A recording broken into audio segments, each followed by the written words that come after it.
Good morning, MegaWhale team, and welcome back to another video. I hope you're all having a fantastic day. In today's video, we are taking a look at both the macro and the short-term price action, discussing exactly how the price is developing as it moves into and is currently challenging the 117 to 118,000 resistance.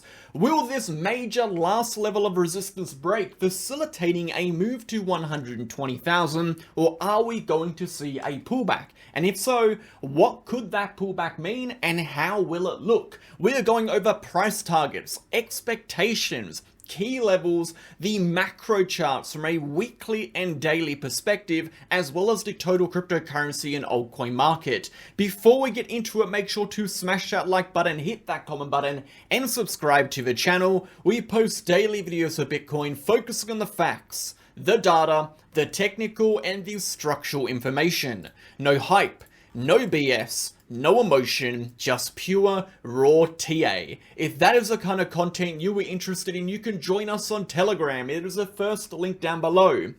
You'll get access to charts, updates, videos, educational posts, news events, and everything you need to stay in the loop for cryptocurrency with Bitcoin and the relevant economic news. And if you're interested in joining our VIP channel, you can do that via the pinned comment of the free channel. Check it out, contact us to join, and we'll see you in there. Let's jump into the content. So taking a look at Bitcoin, we can see we have pushed upwards a little bit since that interest rate cut. Again, the 25 basis point was mostly priced in. So although the market did see a small upward reaction, it was by no means an aggressive upward reaction.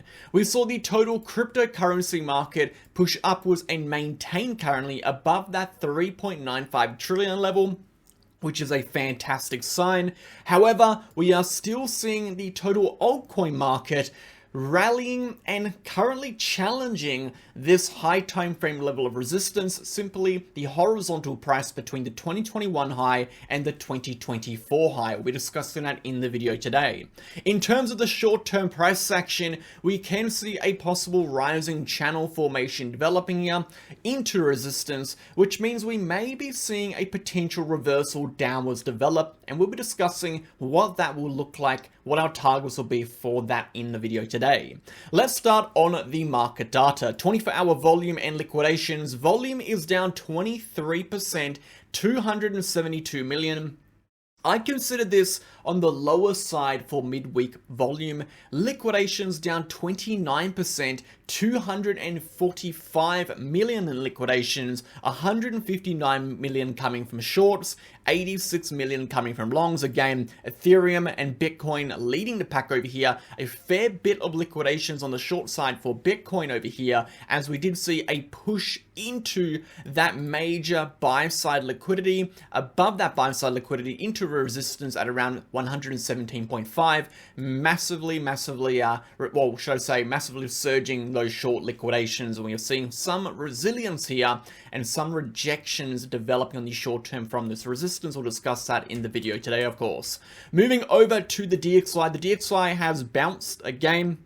We saw an initial negative reaction following the interest rate decision. The overall narrative push by Jerome Powell was that they were trying to find the delicate balance between dropping interest rates to stimulate the job market, but not dropping them so much that inflation would start to push back upwards. They're kind of walking on thin ice, dropping these interest rates, and they're trying to find that balance, hence why they are still moving forward with a bit of a more, I would say, cautious approach, although it's optimistic to assume that interest rates will continue to drop, and I'd say that's probably more likely.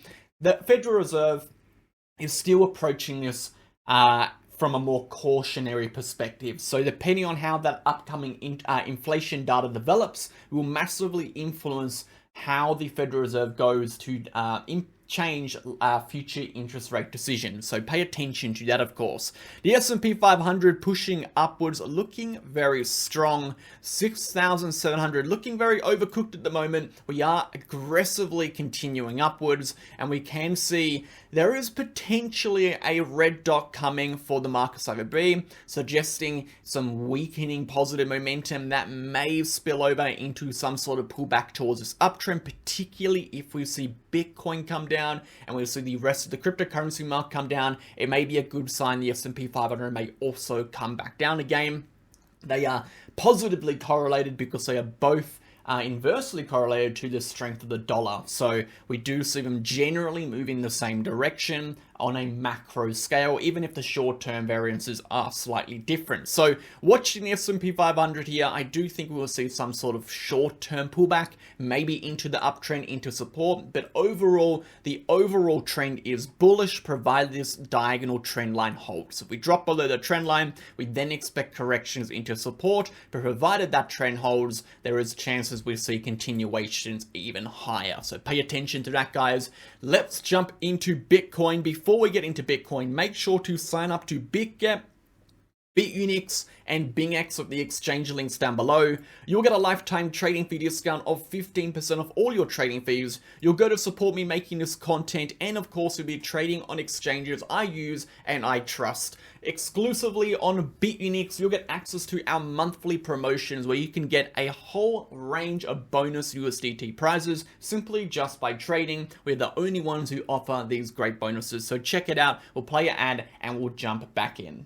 If you are looking for a new exchange or just want to support the channel, sign up to BitUnix with the link down below. You'll get a lifetime trading fee discount of 15%, which can build up to 45% based on your trading volume, as well as access to a bonus reward center, and of course, all of the exclusive campaigns we run on this exchange. You'll also get access to BitUnix being a non-KYC exchange, meaning you can sign up from anywhere in the globe without regulations. And most importantly, I only promote exchanges I trust and I use. As you can see, I trade on BitUnix very regularly, being the highest VIP level with over $500 million in trading volume for the last 30 days. And lastly, if you were interested in signing up to our other two exchanges, BingX or BitGet, you can also do that via the links down below. You as well will get the 15% trading fee discount and everything else that comes with it. Go ahead and sign up. Thank you for supporting. Let's jump back in.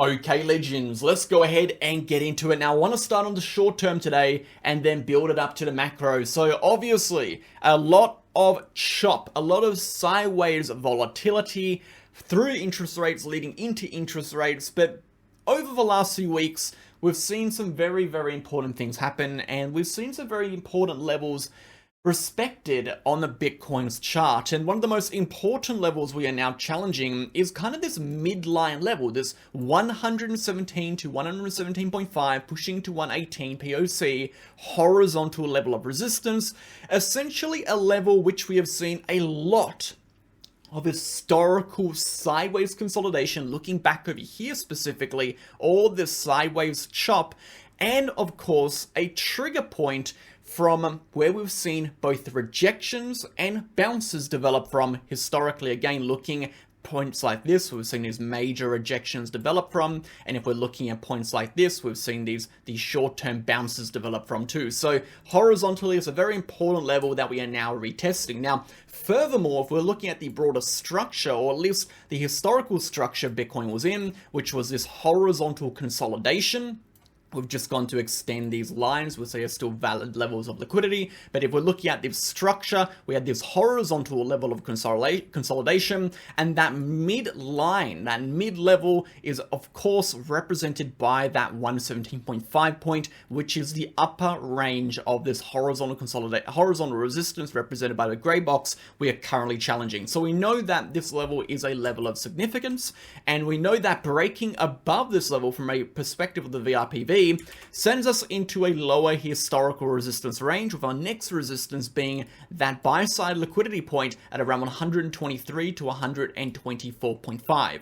So clearing this 117.5 resistance. Again, the reason I say 118, 117.5 is because 118 is our POC. the red line, the point of control, the horizontal price with the most historical trading volume within the visible range. So visible range meaning all the price action visibly seen on this screen over here. And of course, the 117.5 to 117 being that level of resistance, that liquidity level of resistance where we're seeing historical rejections develop from. So breaking through both of these levels puts us into this low historical resistance range, essentially a range, so a vertical or a downward range of his horizontal price action or horizontal levels where historical volume has decreased, meaning we see when the price action pushes in or above this range, we see a range, a horizontal range, a vertical range, sorry, of increased bullish volatility if breaking in, or increased bearish volatility if breaking down. Essentially, breaking through these resistances will not only massively increase the probability for a rally into this upper range, which is 123, 124, but will also increase the volatility of the move, and we will likely see a whole bunch of volume come into the market. So a very important point of resistance. Now, when we're looking at the current price action, we can see the price has been moving along a uptrending diagonal support since the lows are around 107,000, and we also have got a respective uptrending diagonal resistance. This forms what we call a rising channel formation. Now, a rising channel formation is a uptrending structure where the price moves parallel between two uptrending diagonal trend lines. These trend lines are not converging, they're not diverging, they're moving at equal distances along the length of the trend. Generally, these are bearish structures, meaning they generally result in downward continuations. When we are looking at this, we still use a classic 5-point rule to validate, and therefore this structure is not a valid rising channel formation quite yet. It is a hypothetical one. It is a speculative one. When we're looking at this, we have 0.1 retest, 0.2 retest, 0.3 retest, 0.4 retest, meaning we have got 2 on one side and 2 on the other. To validate the 5-point rule, we need at least 2 and 3, meaning we need one more retest. If that were to be a retest of the low, that would validate the rising channel formation as the third point, and we would expect corrections for Bitcoin. If we are looking for that to play out, correction expectations would simply be the depth of the consolidation applied to the breakdown point. We are looking for a move to 112,000 if this uptrend were to break. If we do not break the uptrend,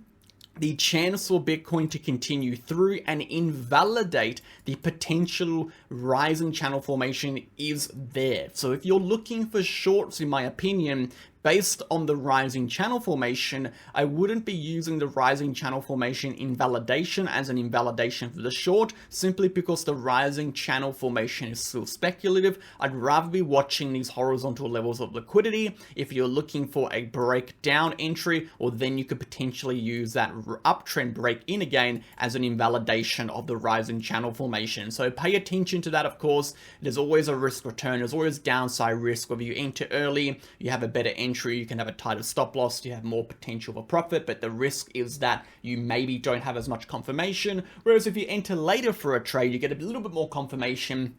Often you need a larger stop loss and the rewards aren't always as significant. So again, when you're trading individually your own trades, there's always going to be that risk return balance that you need to kind of manage and decide what suits your situation the best. So in terms of the upward move, guys, the upward move is very clear. If we break this resistance and maintain above, we will see continuation upwards, and that is expected potentially while we remain above this uptrend. I am leaning towards this move, but again, we can only really be confident in this move when we get that data, when we break through. Until then, we are at resistance. We have seen rejections from here. There is a risk we do see pullbacks, so we have to be aware of that. Essentially, very important level to break above. Let's move over to a slightly higher time frame. Moving over to the daily chart, things begin to look a little bit better, but again, you can see on the daily that buy side liquidity right over here, the point we need to break through. You can also see again on the POC, so on the VRPV, just how severe that volume drops off, that historical traded volume drops off above 118, again suggesting a massive surge in bullish volume if we do break through that resistance, but until then, potential for rejections at that buy side liquidity. In terms of momentum, it is still uptrending, the market side of it is still uptrending. We don't see any weakness here on the daily, but of course, weakness on the daily would only really begin to develop if we were to see rejection from here. So we do need to watch the smaller time frames, you know, the 4 hour, the 6 hour, the 12 hour, to assess how the price action is developing. If we're going to take a look at something like that already, we can see the 6 hour, we do have potential bearish divergences, meaning the momentum on the smaller time frame has been falling as the price is rising into resistance. This is something of caution we should pay attention to, because it does tell us there is a bit of weakness moving into this resistance here.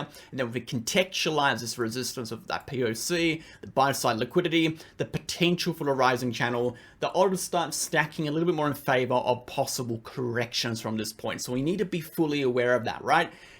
So I think I've said enough about that resistance. We've talked a fair bit in depth about that. I think everyone's got a pretty clear understanding of my position and the significance of that point. So let's move on to a weekly chart. The weekly chart for Bitcoin.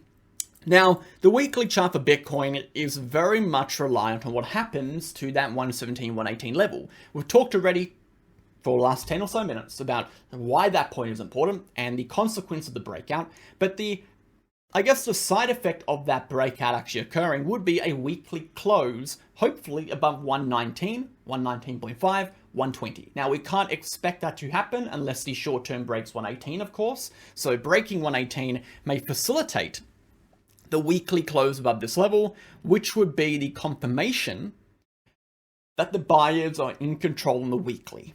Okay, so when we're looking at this weekly trend, we have lost the uptrend, we have downtrending momentum, we are underneath the prior highs over here. We have the risk of creating a lower high. That is going to be a risk until we break back through these highs.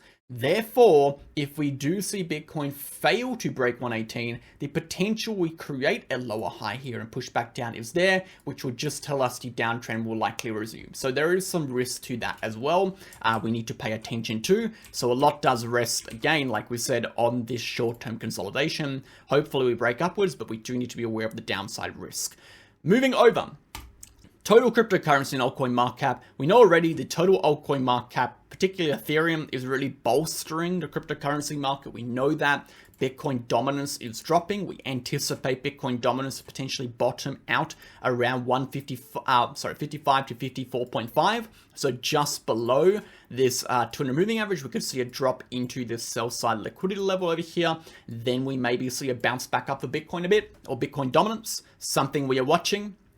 But assuming we continue down, we will likely see money continue to rotate into Ethereum, into the altcoin market, as Bitcoin at least holds sideways / slightly grinds up.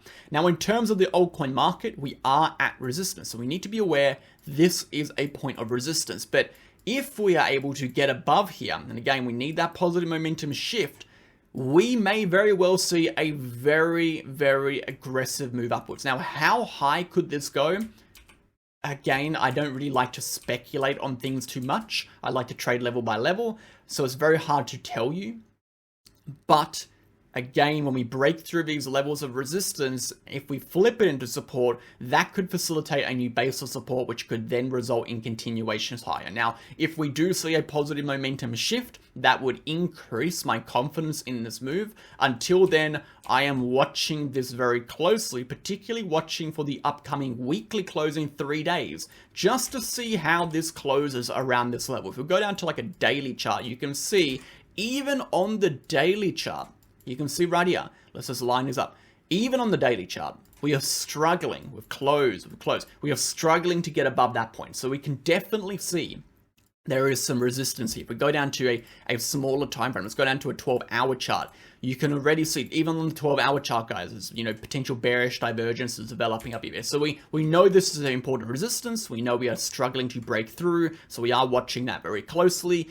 As for the total cryptocurrency market cap, the only warning sign I have really is the RSI not being above the trend line. Of course, if we do see rejections of the total, if we see Bitcoin pull back, then we will see the total cryptocurrency market cap do so as well. So I think now is an optimistic stages. Be optimistic. Everything's at breaking point. We're essentially at resistances when if we break these resistances, we will likely see strong moves up for the altcoin market, for Ethereum, for Bitcoin. So we're really at that point of decision.